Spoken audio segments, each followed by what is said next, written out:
The Metal God. It is so amazing and such a pleasure to reconnect with you, Rob, after all these years. Last time I got to sit down with you was over sushi in Minneapolis with my old buddy Mark Chauncey and your old guitar player and Fight.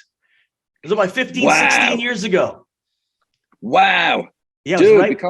we can't wait another 15, 16 years after No, it's been too long. It was right when Oh, Angel of Retribution had come out and we were out to yeah, dinner. Yeah. that's right. That's right. Well, man, it's so good to speak with you again. I remember that night vividly. That was a fun night. I do. It Yeah. was a great night. We had a It was a good great time night. together, and we ate a lot of food and had a lot of rock and roll stories. And Oh we yeah. got some rock and roll stories to share today, hopefully. Yes, we do. Yes, we do. And the Battle of the White Beards, man. I love it. You're going to win, of you're course. beating me, bro. You're Oh, beating no me. way. No, you got the hair to go with it, you know. But when I started to get follicle challenged, I got the triple blade thing out and like, get out of here. Well, it looks good on you, man. You've been rocking that Thanks, look man. for years. Speaking of years, 50 years of heavy metal, the tour, the box set. I mean, it's amazing. Is this the year, aside from the pandemic and everything that brought, is this the busiest year that you and Priest have been business-wise, as far as having to sit out on the road for a second, but with everything else, the box set and the tour and the new record coming? Yes, it has been. It has been incredibly busy. These box sets that you mentioned, the photo one and the ginormous metal museum of Priest, and then the other opportunities like the Confess book. And what an amazing read, Rob. I mean, wow, you just laid it all out there. I mean, you make no bones about who you are, and I couldn't put it down. It was amazing.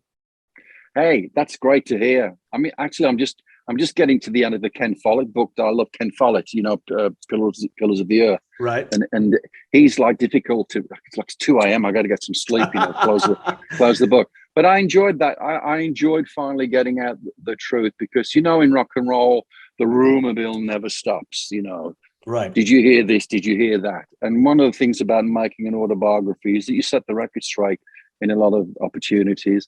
And when you work with somebody as talented as Ian Gittins, as I had the thrill to work with a guy who did Nicky Six, Heroin Diaries, and a multitude of other great books, he led me through my life, you know. I was amazed that I could remember most of it. I was amazed that you could remember it. I mean, in such detail, too. And it was unbelievable. Yeah, I had a bottle of Jack Daniels and a bong in the other hand for like 10 years of my life. Right. Oh man, I wish I could do that stuff, but I can't. You know, it's just too much for me. How many years now have you been sober, Rob? You say it's a day-to-day thing, but it's been a while, hasn't it? January the 6th, 1986. So what is that? 35 years. And you don't think about it. Sure. Yeah, you don't think about it because it is very much a day at a time. Even if you can get through one day, if you're having the challenge, even if you can get through one day, that's amazing. That's a blessing. Some of us are well, we're all blessed. Some of us, it's very, very difficult because it's a disease. You know, it genuinely is a disease, and it's a terrible thing to fight the demons. But you can never give up and never give in. You know, it's like Glenn with his Parkinson's. You never surrender. You keep fighting. You know, you keep fighting to live and fighting to love and all those great things. But and Glenn is an integral part of Priest still, correct? Yeah, absolutely. His contribution for this next album, which we're tracking at the moment, he's there. He's a very, very important part of Judas Priest, and fingers crossed, he's ready to come out and join us on some of these rescheduled dates that we have to adjust, with Richie getting over his heavy metal heart incident. He's as strong and as powerful as ever. You know, so that was at Bloodstock, right? You guys were doing a truncated festival set, and he has said if it would have been a normal Judas Priest set, he would have continued to play and not gone off stage and not got the help, and he could have died. It's a miracle. It is. It's a miracle of intervention. Yeah. It happened after Bloodstock. It happened up in Kentucky, and the great hospital, the great heart facility that was just minutes away, and of course the traffic was light because everybody's waiting for Metallica after Priest finished. Right. It's all down to minutes. The surgeons and the specialists said, "Dude, if you'd have been a few minutes later, we couldn't have done anything about it."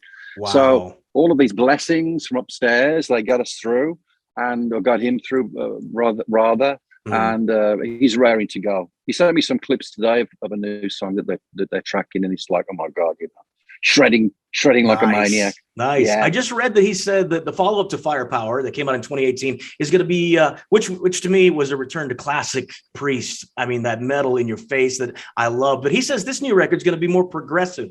Do you see that at all? Yeah, I think there's the metal is there. Yeah. But here's the thing, you know, we've tried our best not to replicate anything that we've done from Rock-a-Roller all the way through. Sure. To Firepower. Each record has had like a distinctive character, and it's tough because fans go, we want another Painkiller, we want another British Steel, you know, and you go, dude, we've already done that, you know. Yeah, exactly. It's called evolution, maturity. Yeah.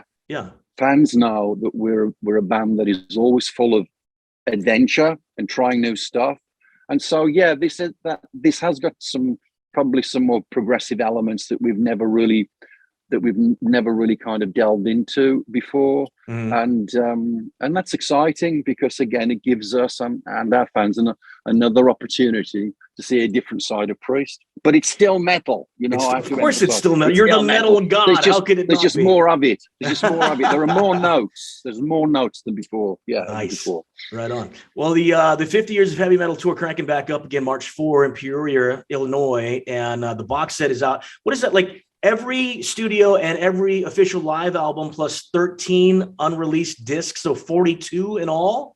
You tell me. Wow, I mean, that's I can't count that much. It's fantastic. You know, we had a great team of people working on this for us while we were all getting through the pandemic together, back and forth, Zooms, emails, so on and so forth. And they did a great job curating, which I think is the word to use, all of the significant moments of the band's life so far. And you know, 50 years is a long time, man. That is just mind-blowing. You think, man, this day's a really long day. Hang on a minute. Try 50 years of that. Let's look at the big picture. Yeah. So they did a magnificent job, and it was a thrill to hear some of these songs that I'd lost. You know, Tom Allen and everybody else were looking through the archives and searching for these amazing live cuts that we have, and we go all the way back, you know, and they're really important because this box set, like any box set, should try and tell the story of your life in music. Yeah. And you only get an opportunity to do this once at this point, 50 years. And I think it turned out really well. Our fans are just going nuts for it. Yeah. You've got Queensryche opening these days. Yes. And two unbelievable vocal powerhouses sharing the stage, Jeff Tate and Rob Halford. I mean, that should be something to look forward to. Yeah.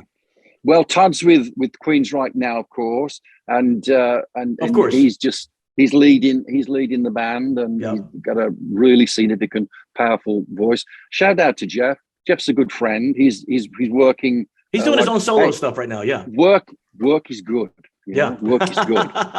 However you define it, being in the band is work, you know, and it's good to be working. It's a blessing. So it's going to be a thrill to be out with these guys. We're all fans of Queensryche. We've got a great history, a great selection of songs to share. I'm excited to hear what they're going to be playing with us as they open up for Priest as special guests on these dates that we've got looming up right now. Okay, do you think third time's a charm with the Rock and Roll Hall of Fame, 2017, 2019? I mean, it's a travesty. It's an abomination. We all know it. You guys should have been in. I mean, been eligible. Priest has been eligible since 1999. Jesus. I know, it's crazy. Yeah. It's crazy. Like I said on the first nomination, and I'll say on this one, for us, it's all about getting some more metal into the Rock and Roll Hall of Fame. You know, it's a great establishment as far as what it should be and do, which is to represent all of these figures in music. What it should be and do. Yeah, what it should be. Yeah, I mean, you know, it's always a place that's full of emotion and passion because that's what music generates in us.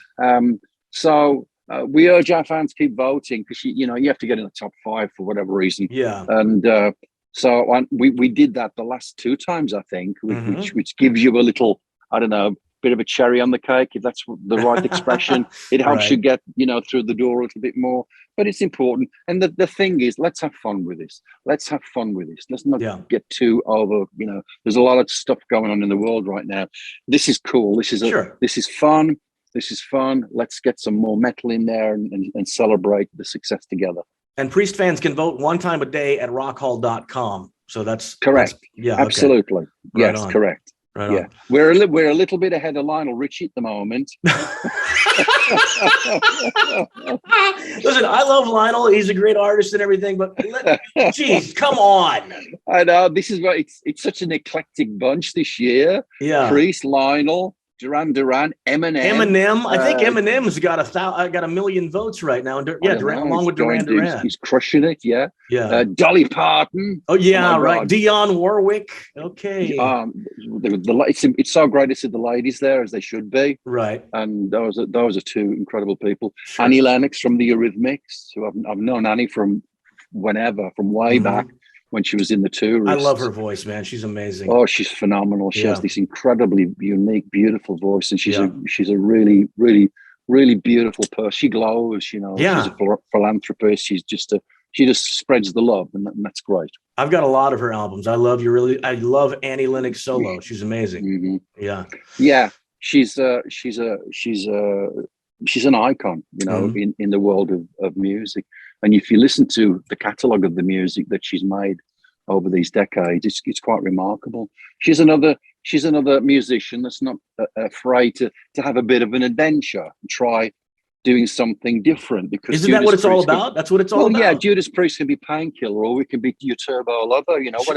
Whatever you choose. I listen to Turbo at least once a month, still to this day. I love those songs. I mean, with the guitar synth was such a new and innovative thing, but your vocal, you're always going to be Rob Halford, and it's always going to be Judas Priest, and that album to me still shines to this day, right alongside Painkiller, like you said. Thank you. Yeah, your most brutal moment back in 1990.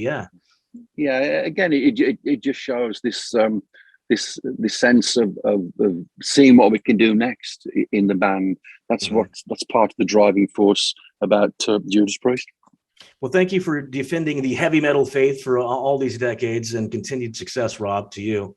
One last thing, I got to ask you one last thing. I've been wondering for all these years before I let you bail. What is up with the dude's pants falling down when his head blows up in the video for You've Got Another Thing Coming? I mean, and millions of heavy metal fans want to know the inside story. Okay, well, I love it. Don't get me wrong. I love that part of the video.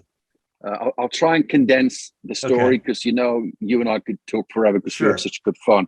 But here's the deal.